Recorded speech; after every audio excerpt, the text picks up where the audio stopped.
Hello everyone, welcome back to the channel. तो आज की क्लास में हम स्टार्ट करने जा रहे हैं क्लास 10th का 12th chapter, that is surface areas and volumes. पुराने एडिशन की बुक में 13 चैप्टर था, अभी के लिए 12 चैप्टर है, सरफेस एरियाज एंड वॉल्यूम्स, इसकी बात करेंगे। तो चैप्टर की बात करने से पहले कुछ बेसिक फॉर्मूलाज हैं, इन फॉर्मूलाज को देखते हैं। फॉर्मूलाज में हमारे पास अब जो रह गए हैं वो है cuboid, cube, cylinder, cone, sphere and hemisphere का। प्रीवियस सिलेबस में हमारे पास एक और शेप भी हुआ करती थी, दैट वाज फ्रस्टम। जैसे ग्लास की शेप होती है ना, ग्लास ऊपर से थोड़ा सा वाइड है और नीचे आते आते थोड़ी विड्थ कम हो जाती है, डायमीटर कम हो जाता है, दैट मीन्स वैसे सी शेप थी, ठीक है। या बकेट की शेप आप कंसीडर करिए। तो वो अब सिलेबस में नहीं है, उसकी बात हमने नहीं करनी। तो हमारे पास ये शेप्स हैं जिनके बारे में आप पहले भी पढ़ चुके हैं, 9th में भी आपने पढ़ा है, उससे पहले भी पढ़ा है, तो इनकी बात रहेगी अब। तो फॉर्मूलाज को एक बार दोबारा से रिवाइज कर लेते हैं। हमने फॉर्मूलाज में बात करें लेटरल सरफेस एरिया या curve surface area, total surface area and volume की। अच्छा, पहले एक बात ये देखें, जो लेटरल सरफेस एरिया और टोटल सरफेस एरिया है, इनमें क्या डिफरेंस होता है, ठीक है।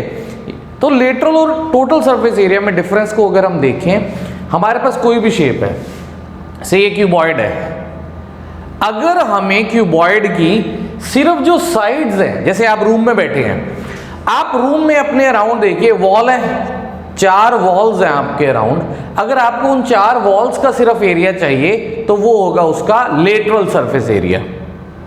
बट अगर आपको टॉप और बॉटम भी इंक्लूड करना होगा, ठीक है, सीलिंग और फ्लोर भी अगर आप इंक्लूड कर लेंगे, यानी बेसिस इंक्लूड कर लेंगे दोनों, तो that is total surface area. तो सिर्फ साइड्स की बात हो रही है तो that is curved surface area और lateral surface area. Curved surface area उनके लिए यूज होता है जिनका बेस सर्कुलर होता है, इसके लिए कर्व्ड कर्व्ड कर्व्ड। इसके लिए अगर हम बात करें, इनके लिए जो है लेटरल यूज होगा, ठीक है। तो जिसका बेस सर्कुलर होगा उसके लिए यूज करेंगे कर्व्ड सरफेस एरिया, और बाकियों के लिए जो है that is lateral surface area. All the meaning same convey करते हैं। अब जैसे अगर हम बात करें सिलेंडर के केस में भी, अगर सिलेंडर होलो है, यानी कि सिर्फ साइड्स की बात हो रही है, साइड्स का सरफेस एरिया सिर्फ आ रहा है, तो that is curved surface area. अगर टॉप और बॉटम भी इंक्लूड कर लेते हैं, सर्कुलर टॉप है, सर्कुलर बॉटम है, ठीक है, जैसे ये है, टॉप है सर्कुलर, अगर हम इसको भी इंक्लूड कर लेंगे तो that will be total surface area. तो बेसिस इंक्लूड हो जाएंगे, टोटल बेसिस इंक्लूड नहीं हो रहे, that is curved surface area और लेटरल सरफेस एरिया। ये बेसिक डिफरेंस होता है इसमें, ठीक है। और वॉल्यूम की बात अगर करें, वॉल्यूम क्या रहता है, जो भी हमारे पास शेप है वो टोटल उसके अंदर कितना स्पेस है, ठीक है। जैसे ये है सिलेंडर है, सिलेंडर के अंदर टोटल कितना स्पेस है, मैं इसके अंदर कोई भी लिक्विड डाल रहा हूँ, कोई भी सब्सटेंस डाल रहा हूँ, कितना जगह, कितनी वॉल्यूम उसकी आ सकती है, ठीक है, कितनी इसकी कैपेसिटी है, दैट मीन्स, ठीक है, वो रहता है इन शेप्स का वॉल्यूम। ओके, बाकी साथ साथ क्वेश्चंस की जब बात होगी थोड़ा सा और इनके बारे में बात करेंगे, बेटर वैसे क्लियर हो जाएगा। अभी के लिए देखते हैं इनके फॉर्मूलाज को। क्यूबॉइड की बात करें, क्यूबॉइड में हमारे पास लेंथ, ब्रेड्थ और हाइट रहेगी, ठीक है। जैसे आप जिस रूम में बैठे हैं उसके अलोंग देखिए लेंथ होगा, ब्रेड्थ होगी और एक हाइट रहेगी। लेटरल या curved surface area, that means lateral surface area in this case is given by 2h into l plus b, ठीक है, बेसिस एक्सक्लूड हो रहे हैं, ठीक है। टोटल में क्या हो जाएगा, 2lb bh lh। होता क्यों है, देखो अब ये फेस है, एक फ्रंट वाला फेस, एरिया क्या है, length into breadth, rectangular shape है ना, ऐसे इसका ब्रेड्थ इंटू हाइट, ऐसे टॉप की अगर हम बात करें यहाँ बेस की, बेस में क्या आ रहा है, लेंथ इंटू ब्रेड्थ, ये वाले पार्ट में, ठीक है। तो क्या आ रहा है, एक LB आ रहा है, एक BH आ रहा है और एक LH आ रहा है, ठीक है। तो हमारे पास क्या हो जाएगा, LB BH LH, और सेम ऐसे ही हमारे पास एक इनके ऑपोजिट फेसेस भी हैं, इसके ऑपोजिट, इसके ऑपोजिट, इसके ऑपोजिट, ठीक है। तो दो फेसेस जो हैं हर टाइप के, तो twice of LB BH and LH, ठीक है। Then we have volume L into B into H। Volume के लिए बेसिकली क्या होता है, किसी भी शेप की आपको वॉल्यूम चाहिए हो तो वॉल्यूम जो है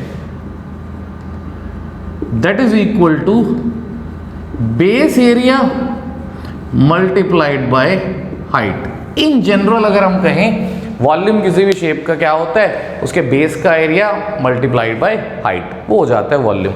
अब बेस एरिया क्या है, L into be multiplied by height, तो दैट इज LBH। ठीक है, तो आगे बढ़ते हैं।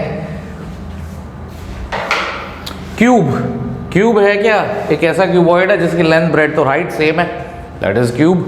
ठीक है, मतलब इसकी सारी साइड जो हैं रहेंगी यही। एज इसको हम बोलेंगे तो एज की लेंथ जो है दैट इज A।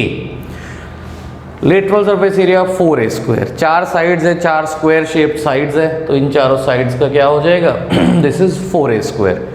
टॉप और बॉटम पे इंक्लूड कर देंगे 6 साइड्स हो जाएंगी, तो 6A² and volume is A³।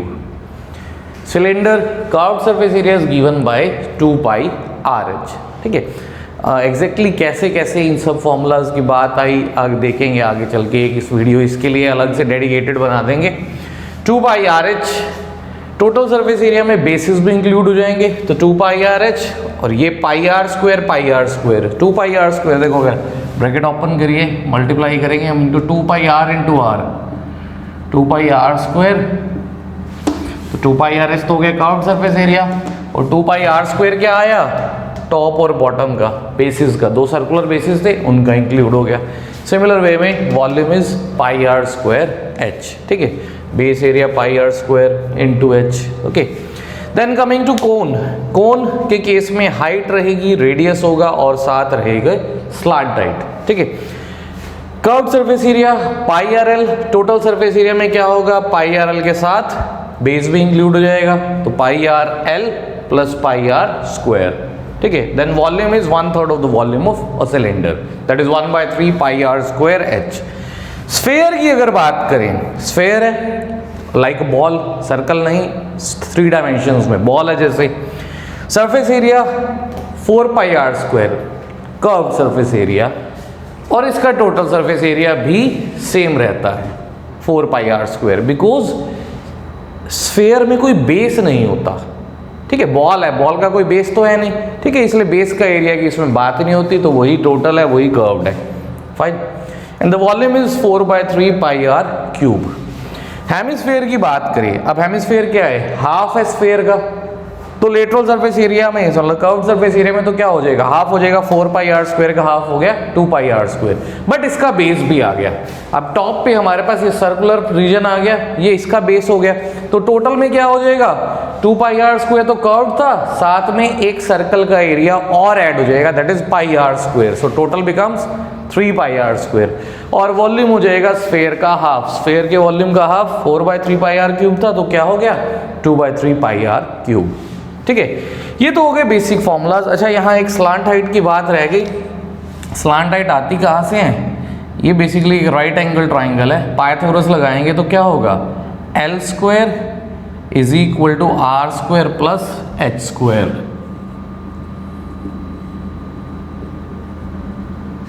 ठीक, या हम L की बात करें, स्क्वायर रिमूव होगा तो इधर स्क्वायर रूट आ गया, तो ये स्लांट हाइट के लिए आ जाता है square root of R² plus H²। ठीक है, ये हो जाती है स्लांट हाइट। फाइन, तो ये फॉर्मूलाज हैं जिनकी हमने अब बात करनी है। ओके, चाहो तो एक इसका स्क्रीनशॉट ले सकते हैं।